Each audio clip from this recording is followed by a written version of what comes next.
रंगीला को अब न रहबो घर में मम्मी जाय चो दिल्ली पंजाब, जाय चो दिल्ली पंजाब। अब न रहबो घर में मम्मी जाय चो दिल्ली पंजाब।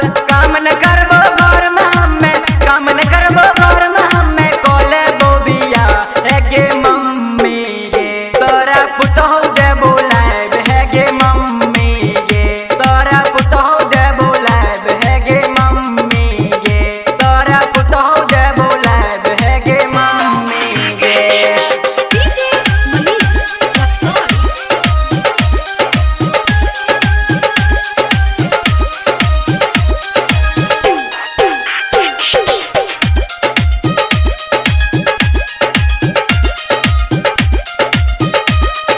छपरा के ई छोरी जियो ई चोबिए पास, ई चोबिए पास। छपरा के ई छोरी जियो ई चोबिए पास।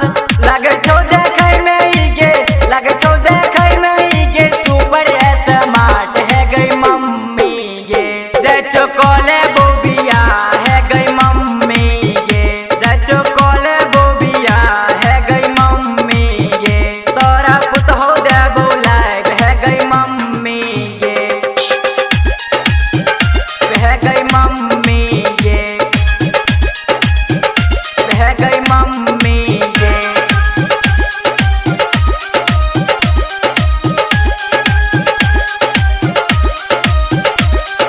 सब काम अपने करतो करन देतो काम, करन देतो काम। सब काम अपने करतो करन देतो काम। खाना बने के खिलैतो, खाना बने के खिलैतो सुबह और शाम है गई मम्मी गे तोरा पुतहु दे बोलाए है गई मम्मी गे तोरा पुतहु दे बोलाए है गई मम्मी गे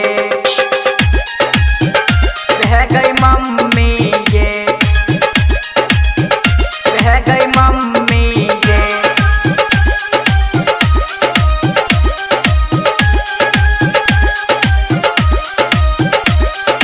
राइटर बाबुल राजा लिखलो साच ई बतिया,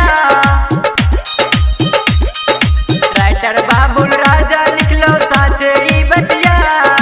मनी बाबू कहे छोगे, बिटू बाबू कहे छोगे अब ना रहबो कुमार है गई मम्मी गे तोरा पुतहु दे बोलाए है गई मम्मी गे तोरा पुतहु दे बोलाए है गई मम्मी गे तोरा पुतहु दे बोलाए है गई मम्मी गे।